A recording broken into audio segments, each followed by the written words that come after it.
Hi everyone and Happy New Year's. Thank you so much for tuning into Bluegrass Home Garden TV. Brought Stephanie along with me again because she and I both had the same opinion that January has been a little bit of not so fun. Yeah. Not so fun. No. With all the people unfortunately having to deal with the virus that shall remain nameless because I'm not giving him any more time. No. And all the snow and ice and NTI days with children at home learning. It's fun. I'm looking forward to February, that is for sure. Me too. I was talking to her. Yeah. You know, everybody has these cute, big welcome or home signs that sit up, you know, against the door. So cute. But who has room, not I, for one for every season? Because of course I'm going to want to change it out because, you know, I got the front door, got to have it all coordinated together. So we went and searched out some pins on Pinterest to try to find some that we can make ourselves. Of course, you can definitely go buy some. I mean, there are options out there, but we always like to try to do it ourselves, right? And realize lots of times that we end up spending more money, but it's a lot more fun. It's so fun. So I actually found this one at one of your local craft stores. It was $30 with 40% off, so I was like, nice. I could have made one by myself, but at that price, I'm going to save myself a headache. Absolutely. So can't beat that. You could not use this as a double-sided one because of the way it's made on the back, but I do like it. Super light, should be really easy to switch out. But, you know, when I moved into this home, there were some extra fence planks in the back. You could take three of these. I probably would glue them a little bit anyway, but still take a couple of pieces, and I would use three if it were me. Take just a little piece of wood here to be able to secure it together at the top and bottom, and you could actually do a double-sided one here. You could do welcome on one side, home on the other, but we are definitely, you know, thinking about different options because we want you to be able to use what you have at home. And if you have a really small space, you could do something like this. Go this and always use some stick-on letters too. So we're going to come back and show you, because we have not done this. This is all like flying from the hip to see if we can actually make this all happen. But we'll be back here in just a few and we'll get started. Well, it has been a little while, but we are back with Jimmy Nash of Jimmy Nash Homes at this home under construction in Serenity. And Jimmy, a lot has taken place. I know we were talking, you said you're getting ready to start on the trim aspect, but we're really focusing today on a lot of the hard surfaces here. Right. And wow, I really haven't seen this come into an application like this one. Isn't it? Yeah. Like I almost thought this was a marble. Right. Yeah, it's a porcelain, it's oversized. This is a 2 foot, about 4 foot. And then the flooring, 4 foot by 4 foot. So you can imagine just the weight of that one piece. Yeah. The porcelain. Yeah, I'm glad I'm not the one having to install it for sure. Yeah. So when someone comes to you, because this isn't your just typical run-of-the-mill application, say like, oh, I just want really, really large porcelain tiles. Right. What kind of goes into play with all that? Yeah, this is a great question. I mean, you know, with Instagram and a lot of those ideas now come from, you know, social media and the internet, and people bring those pictures and ideas, whether it's inside or outside, and they, you know, we get handed that, and it's our job to research it and get with the subcontractors and suppliers and make it work out. So you can't just go pick this type of porcelain tile up anywhere, though. Yeah, this is all imported. So we ran short on one of the closets. We did the whole first floor, and we got like, you know, like, I don't know, maybe 100 square feet to go. And so it's going to take 3 months to get it in because it's got to be imported, container ships, cargo. A lot of things that people wouldn't think about because they, you know, you're right. They see the pretty photos on Instagram. And they're like, oh, I want this, or they're on Pinterest or House or whatever. Right. And they're like, I want to do this, but sometimes making that happen takes a lot longer because of just the fact you're having to literally bring it from overseas. Yeah, and best practices, and you're not going to go Lowe's and Home Depot to find those products that are in those pictures. Right. And I know we're going to talk about this more next time on the show, but in the meantime, if people are finding things out online and they want to come to you and, you know, kind of start a plan, it sounds like they probably need to do it sooner than later because something like this could happen where it might take a little longer. Yeah, they can just call me, 859-621-8880, or jnash at Jimmy Nash Homes. And of course, follow them on all their social media. Here at Hubbard Mechanical, when we say we only charge you for the services you need, we mean it. We've got the invoices to prove it. This customer was told that the repair was going to be $1,200 by a flat rate book. We were going to save them hundreds of dollars, but we end up saving $900 because we found out that the parts were under warranty. This is just one example of how we save our customers money during their time of need. So next time you're in need, give us a call here at Hub Mechanical and see the difference yourself. Everyday Kentucky is all new and every morning on WKYT. We love where we live. And we are excited to tell the stories of everyday Kentucky We're going to be here every day with where to go, what to do, and what's happening now. bringing you the bright side of the bluegrass every day. And we're here. Every day, showing you how you can shop local and help support Kentucky business owners. There's so much to see and do. and every day we'll see you at 9 a.m. on WKYT.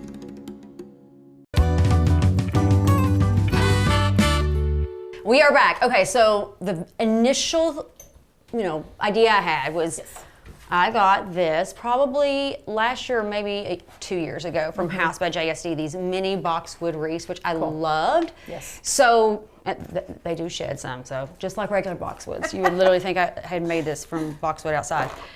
But it's a perfect O, and it's one of those things that can be any time of year, and you could actually layer over it to make it seasonal if you didn't want to completely remove this and make a hearth the O or an egg the O. You see where I'm going. So I want to do home because with this one being a little bit shorter, I want the letters to be able to be seen really vividly and from the road. So ideally it's going to go there. But Stephanie has used her cutter to cut out our H's. And I measure things and try to give her a good idea about the sizing and everything. So sometimes if you do have a cutter at home, sometimes a little trial by, error. Yeah, definitely. And there's a couple different ways you can use these. So for the sake of time, I chose not to paint any of this to start. You could, of course, stain it, paint it, spray paint it, whatever you want to do, decoupage it. But for the sake of time, we're just going to use it as it is for right now. I can always go back later and do this, and I'm going to show you how, with being able to utilize these letters two different ways. So stay tuned. We will be back here in just a few. Hello, Richard Weber here from Springhouse Gardens, and today we're talking about one of our favorite evergreens here for Central Kentucky. The general name of these plants are Hinoki cypress, which is, the Latin name is Chamaecyparis, which might be a mouthful, but Chamaecyparis obtusa is a very wide variety of evergreens, but this one in particular is one of the most compact. It's called Nana gracilis. Some people call it Nana gracilis, but it's a very compact version of the Hinoki cypress. And they've got these kind of fan-shaped leaves. They almost look like coral. Usually kind of a dark green. Right now, this one's got a little bit of yellow tinge to it, and that's just a winter coloration, but typically it's a dark green on the one side, and on the back side, it's got very interesting, it even looks more like coral on the back side, kind of the white and green stomata on the needles. But the reason I like these, it gives you a really interesting oriental kind of effect. They're grown here in full sun to part shade, but they are naturally more interestingly shaped. Each one is a little bit different. You have some that stay much more mound shape and low spreading. You have some that kind of grow up, but they're all going to grow no more than about 2 to 3 inches each year. So a plant like this is somewhere between 20, 25 years old. So we've had these growing for quite a while. Some Hinoki cypress grow even less, other ones grow a lot more. So not all Hinoki cypress are created equal, but if you want one that will top out at about 6 to 8 feet, look for Nana gracilis dwarf Hinoki cypress. And we'll talk more about these in the next segment. Until then, come and see us here at Springhouse Gardens. You can look us up online at springhousegardens.com or follow us on Facebook and Instagram. Our phone number is 859-224-1417. Hey, I'm Brittany with Comfort Master Heating and Air, and I would like to share with you another tip. Today's tip, we're going to be talking about preventative maintenance during the winter months. It's very important. Carbon monoxide is a big issue during the winter, so we will come in, we will check your smoke detectors, your carbon monoxide detectors, make sure they're still active and in good standing. We will also check your pressures, your wiring, and change your filters for you. Also, another huge problem in the winter time is house fires. A lot of older furnaces have single wall metal pipe. They rust, develop holes, they leak carbon monoxide into your home, and they can also cause fires if there's any combustibles around the venting. You want to make sure they are free and clear of anything that could catch on fire. Higher efficiency furnaces like this one, they also make water during the winter time, and they will leak. You want to make sure you check around your seal here, around the exhaust, and make sure you're not pouring water in your basement. It's not too late to get your winter maintenance scheduled. Give us a call today at Comfort Master, and don't forget to change those filters. Hi, I'm Richard Weber from Springhouse Gardens. Did you know that getting your hands dirty is sometimes a good thing? Digging in the dirt has been proven to reduce stress and provide a sense of happiness and contentment. Come find your happy at Springhouse Gardens. Comfort Master came in and helped me do an assessment because it's a geothermal unit. The value that they give us is really important, and if that's $1 or $2 higher, I'm okay with that because I know the guys are safe, I know they're well educated. Just had a great experience with Comfort Master.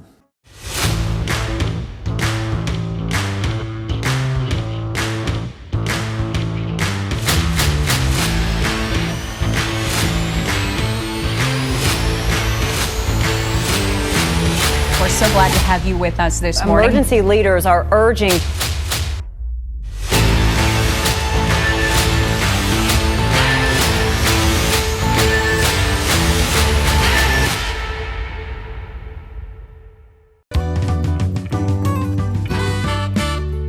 Thanks for keeping it here. Okay, so Stephanie and I were just talking, because I've got this laid out on the table here. I've actually seen people take this and instead of doing it by the door, they'll actually do it horizontal and maybe put it over a mantle or a couch or something. So there's a lot of different options that you can utilize this for. And can we just point out something, how fantastic this big old piece of cardboard is? It's a great piece of cardboard. You would have thought that I had this cut exactly for this table, but I did not. Came with a television, and I was like, we're not throwing that away. No. I can use that, and probably should break this out when my kids eat, so there's not so many like fork marks into the wood on the table. It makes for a perfect craft situation. It does. All right, so Stephanie has already what we call weeding, if you're not familiar with vinyl cutting and everything. So the silhouette of the line is, the letter has been cut out. She's pulled away the excess, and now she's getting ready to use transfer paper to put this on. But now, one thing you want to do, if you've not done this before, you go get a cutter and you're new to it, make sure, depending on what font you use, there are some letters that are going to be a lot wider. Yes, like an M. Yeah, so you need to literally look at what the max dimension you can have, width and height can be for your letters. So kind of do that. And we want to, before we get the E put down, to make sure we kind of space these out. Space it out correctly. Yeah, I think definitely. That will be right there. All right, so we'll we can adjust that. We'll let her work on that, and we'll be back here in just a few. Okay, kids, we've survived the holidays, and Christmas is over, and I'm taking Christmas down, and I feel like the house is kind of just empty now, and it's just kind of a little winter blah, and I'm trying to get motivated. So I've taken a lot of the poinsettias out, but I started thinking about it, and my friend Amber Canoy had said, well, what are you going to do? And I said, well, why don't we think about doing a winter arrangement and leave these beautiful greens and hollies. And I've taken, the Christmas tree picks out of, and have all these greens, and I'm just going to fill it full of greens and have this winter effect to it. But look at this. So I took this out of the tree or something that was on the mantle, and I'm just going to fill it up and leave this through February, really, I think. There's another greenery. Fill it back up, fill my hole there. Let's see, where else? I see a pretty texture that needs to go back in there. And I am going to use some of this wintry branch that I've got. It's got that little frost to it. I'll keep adding to it, and then we'll come back and we'll finish it up together. New in 2021, the name that defines the very best, Jimmy Nash Homes, brings you new communities, new floor plans, and styles featuring Andersen Windows and Doors, the most trusted name in windows and doors. See it all at jimmynashhomes.com. Did you know that most gardeners are optimists? 9 out of 10 gardeners would tell you that their watering can is half full. Why else would a gardener plant a tree that they may never get to sit under? Come improve your outlook at Springhouse Gardens. As meteorologists, we hear it all the time. That's Kentucky weather for you. It's true. Weather around here can seem complicated and disrupt your day. Heavy rain gearing back into parts of central Kentucky. But that's why we're here, working for you to make it easy to understand. That's the actual frontal boundary itself, so you can see that significant wind change with it. So when you get the first alert, you'll be ready wherever you are to keep your family safe. It's not complicated.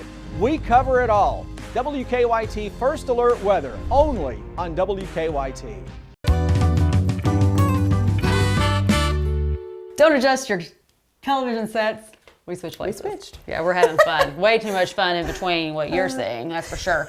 So you've got these laid down. Yes. And typically, you use what you got. Absolutely. Because I can't find the little handy dandy official scraper that came with the Cricut, which is another type of cutter. So I'm using this because this is gentle enough that it won't puncture through the transfer paper and stuff. So I'm just going to rub this down. Just rub it down. And you could even use a quarter, but you're just trying to get this to release. Yeah. And then you were telling me, I don't use regular transfer paper. I've seen people talk about this. I just don't. And I was like, you can get clear, like drawer liner? Drawer liner. It's at the supermarket. You get so much of it Probably for a dirt lot cheap. cheaper, yeah. And then you don't feel like you have to keep reusing the same sheet that doesn't really stick very well. Because I do. Because transfer paper, good transfer paper is not cheap. So when I cut it, I'm using it till I absolutely can't anymore. Yes. And that can cause problems later on too. Other problems. So yeah, I just use that stuff. Now this is Super permanent awesome. sticky adhesive vinyl that should be fine for outdoors. Yes. If you find that you or maybe that really needed to be a little bit smaller, a little bit bigger, or there's a bubble, you can always pull it up if you don't let it wait too long and go back and readdress. But worst case scenario, if you have a cutter yourself, just recut it. When all in doubt. So we're going to work on getting this, all situated out. We'll come back and just show you how easy it's going to be. Hi, Richard Weber here from Springhouse Gardens. We're talking about some different evergreens that you can use to dress up your wintertime garden. One of my favorites is a variety of plants called the Hinoki cypress or Chamaecyparis.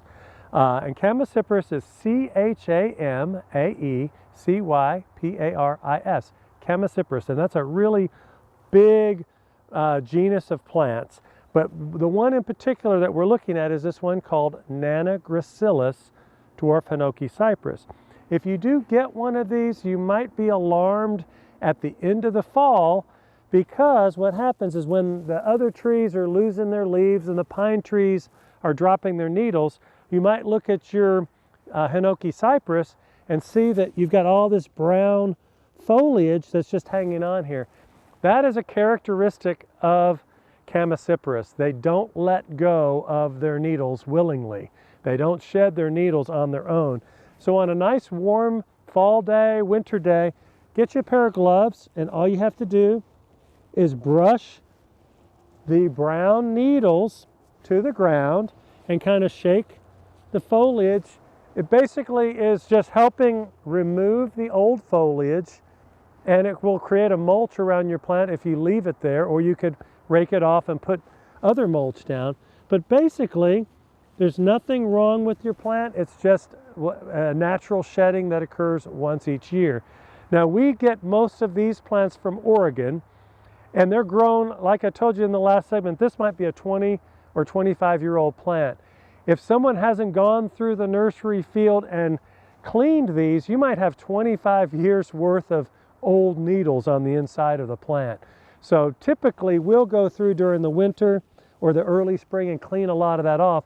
So you should only have 1 year's worth of old needles by next fall. So just kind of know that this type of plant requires at least an annual grooming, once a year. And what happens, it'll give it kind of that more open and interesting look. It's not going to necessarily stay super, super dense.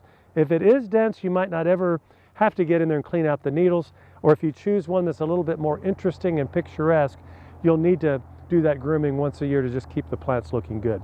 If you have questions about this or anything else regarding your landscape or your garden, give us a call here at Springhouse Gardens at 859-224-1417, or you can email us a question at greatplants@springhousegardens.com.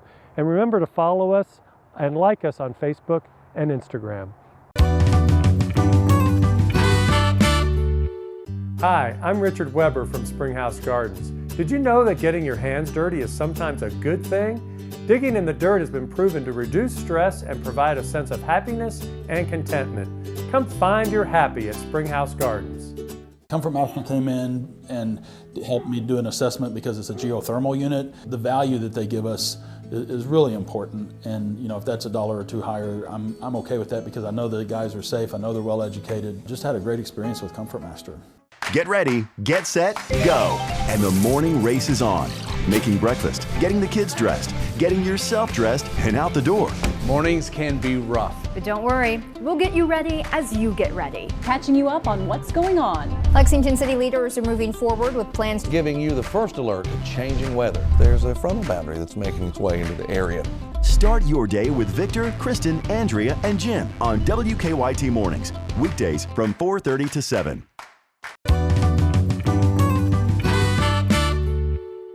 Hi everyone, Art Hubbard with Hubbard Mechanical is with us. It's been a little while, holidays and everything, but man, winter kind of came in hard. Yes, it did. It definitely did. Those temperatures have been down pretty consistent, and I've been hearing a lot of people talking about frozen pipes, even heard some churches having some flooding issues because of pipes bursting. So what do we need to do?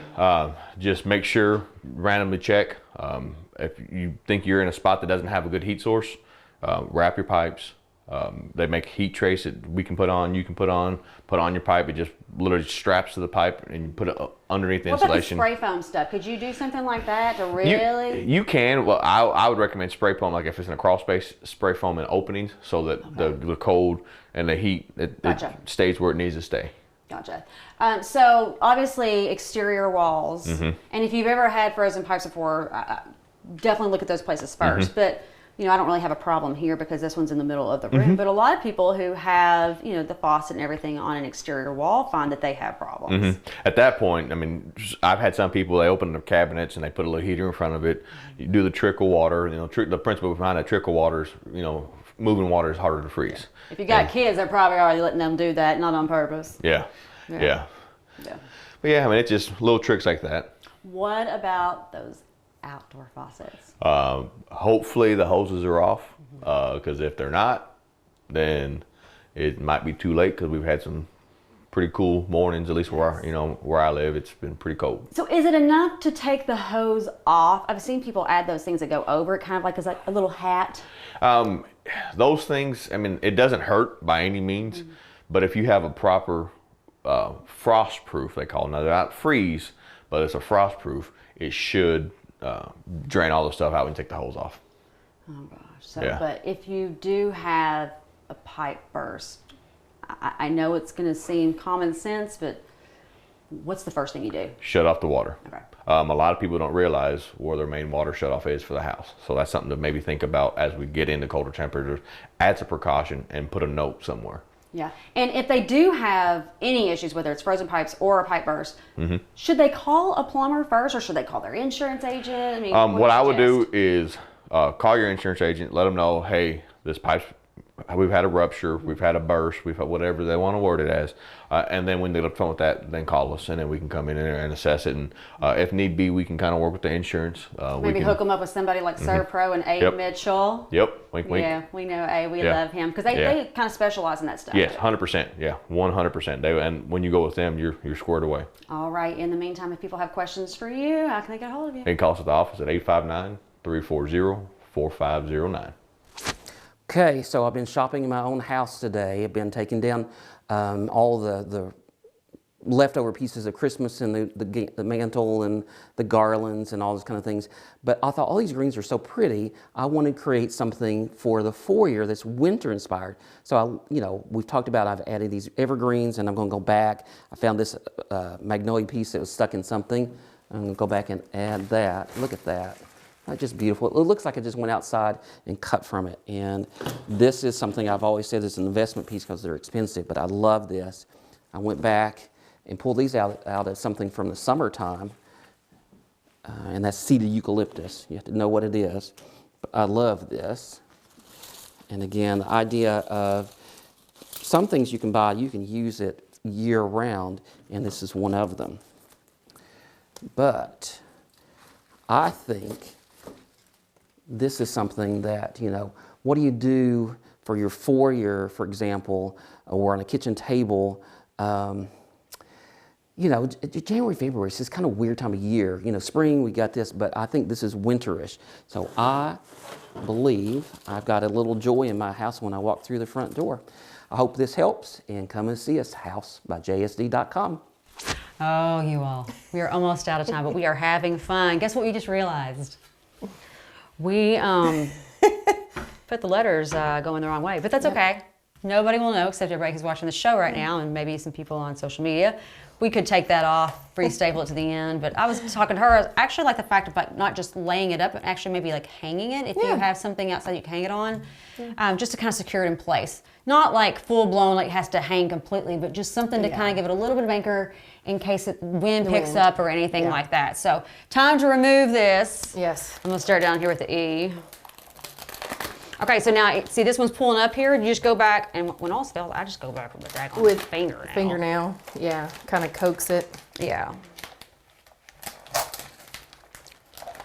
Yeah, sometimes those little thin edges will do that to you. I've done it many, many times, making Christmas gifts for people. Oh gosh, yes. And you might need to go back and just double check. So I like this black with this tan color, but where this one has a kind of like border, I would go back and actually paint this black to make it have a little bit more contrast and pop. And then I would go back and put like a polyurethane seal over this, since this is an unfinished wood and it's going to be outside. We just go back and double check all that. Yes. Absolutely. But again, you could use these as your stencil. Yeah. So whatever color your wood is, if you've painted it or you've left it this color, then paint literally over this. Yeah. I mean, you could even get really, really funky. Do some funky stuff with like some spray paint and stuff. You could have a lot of fun with it if you wanted to, depending on what your decor is like. But you could then peel those back. But yeah, so I know we're running out of time. We got a couple little bubbles we got fixed, but you could use nails, hot glue, however you want to do it. Magnets is always an easy way to do. Yep. I love that with the black one. Once you get that, add a big black and white checkered bow is going to be awesome. Just be careful when you're doing this, because sometimes they can be just slightly too big, like for this one. But now if we had done this horizontally, it would have worked. It would have worked. It would have worked perfect. So, but ultimately, I love this. I think this is super cute. Yes. And honestly, I mean, if you have a cutter already, or you have a friend who does, super easy. Yeah, we just got a few little bubbles we got to fix and stuff. I say this is a win for sure, but definitely. Lots of ways you can do it. Have fun, and if you do it, share your photos with us on social media. We'd love to see it.